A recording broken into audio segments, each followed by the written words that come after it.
Hey, everybody. How are you? How's it going? You doing okay? No, really. I want to know. I'm serious. I want to know if you're doing okay. Because I decided, again, I'm a how guy now. From now on, I want to be a how guy. All right? How can I help you? How can I help you today, Ivan Miranda? What can I do for you? Is there any way I can help you? I'm fine. You're good? Yeah. You are? I'm fine. You're fine. Oh, he's going, I'm fine. You are very cute. I don't know about fine, but you're cute. Whoa. All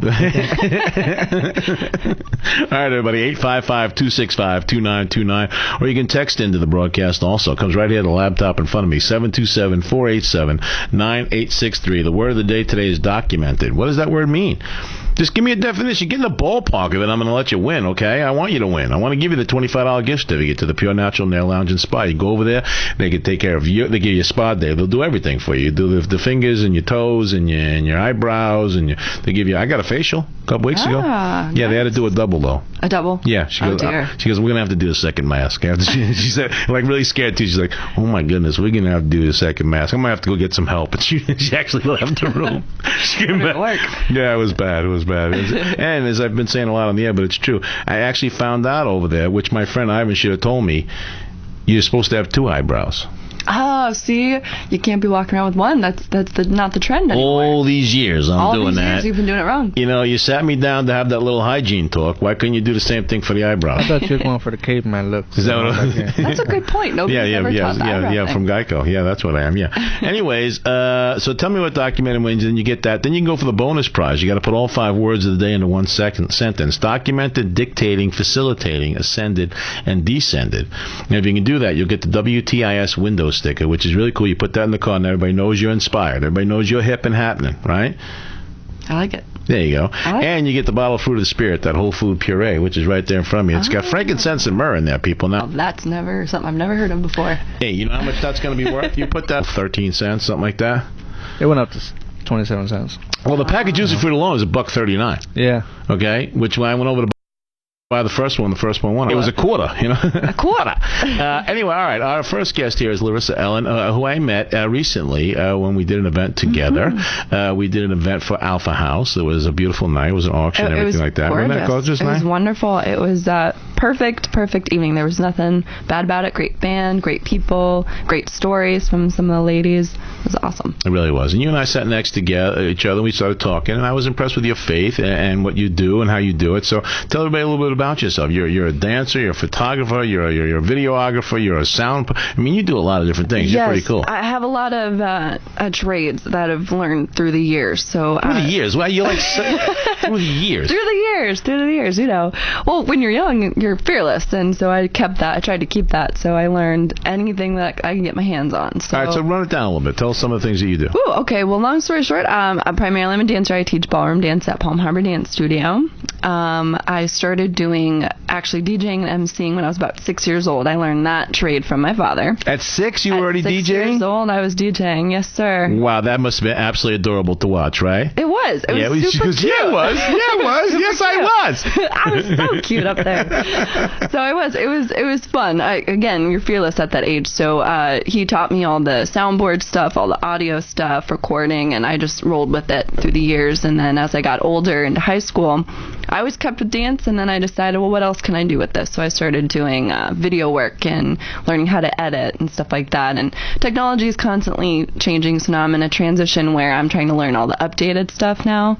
So it's a process, but I do a little bit of everything, you know. All right, ballroom dancing. So is that, as a child yourself, did you take ballroom dance, or did you take ballet? What kind of dancing did you do? I actually started with folk dancing, which is it's an art that's starting to kind of die, which is kind of sad. I'm trying to actually revamp it, but I started with folk dancing, so I learned traditional dances from Poland, Germany, Ukraine, Africa, you name it. As a kid, you were into that? Oh, yeah. Really? I can't tell you. That's God's work there, because I can't tell you what interests me. Because I was super shy. I was the kind of shy that you're wondering if I've got somebody in my basement type of shy.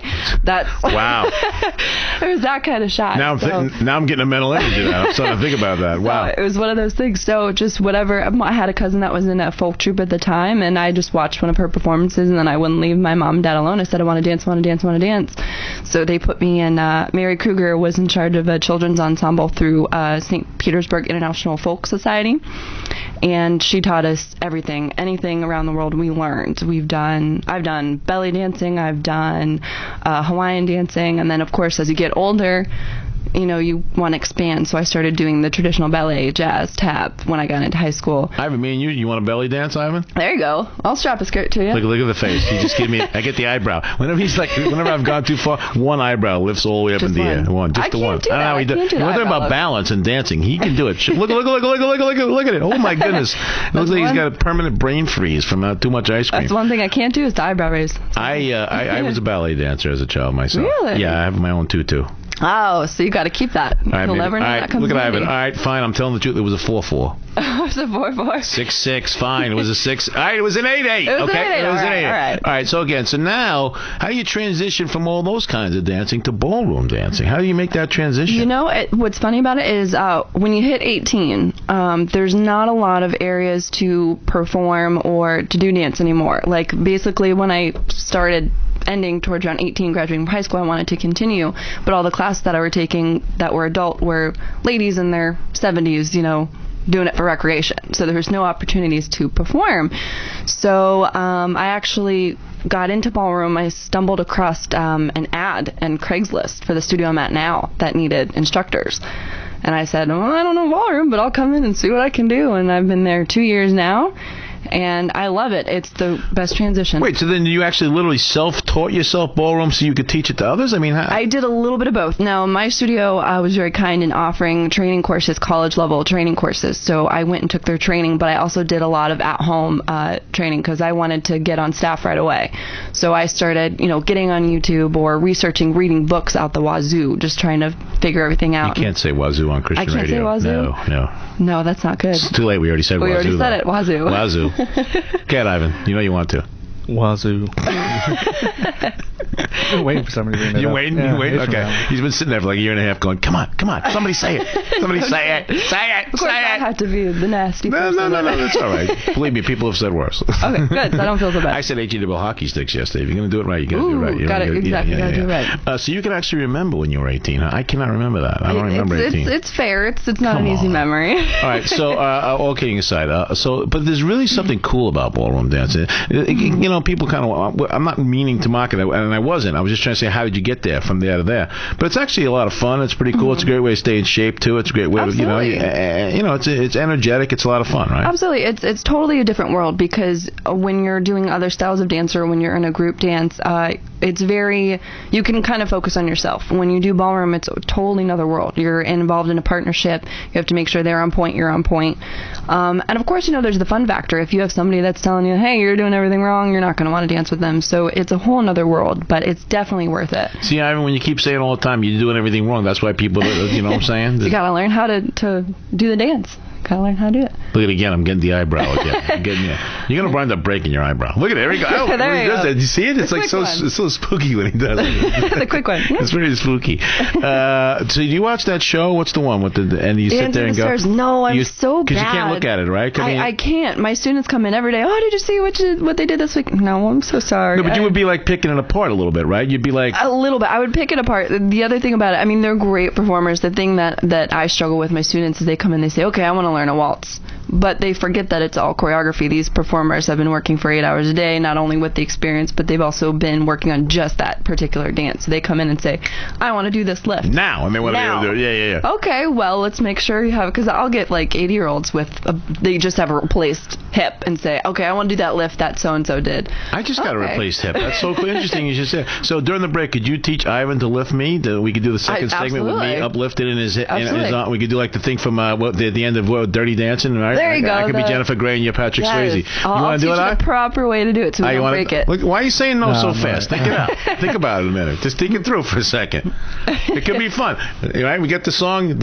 Fine here. Right? It's not as scary Time as of my life. Till 6 to go. I don't want to break my back. All right, on that note, we're going to take a quick break. We come back. We're going to keep talking a little bit, Alan. Again, so much in this broadcast today. The Metro editor of your Tampa Tribune, Dennis Joyce, is going to tell us what they're working on all weekend. Pastor Tim Tim Kelly, one of our favorites of all time, going to be here. Lawyers of Purpose. Well, today what we're going to do with Katie Niels, we're going. I mean, I've got rapid fire questions for her. She said, make up any questions you want this week and just be rapid. Wait till you hear some of the questions I got. What's your favorite Teenage Mutant Ninja Turtle? This is what I'm going to ask a board certified attorney. Oh, you have to. Why did Pauly Shore have a movie career? That's what I want to know from her today. I still love that one. So if you ask for something like that, I'm going to give it to you, right? She said, well, give me rapid fire questions that just seem innocuous that I could just have some fun with. Okay, what do you see what I got for you? Who Framed Roger Rabbit? It's going to be in there also. And Congressman David Jolly in this broadcast also, who's right now running for the United States Senate. We'll talk to him, too, and so much more. But we're going to take a break. We'll be right back. I love you, and I love Jesus.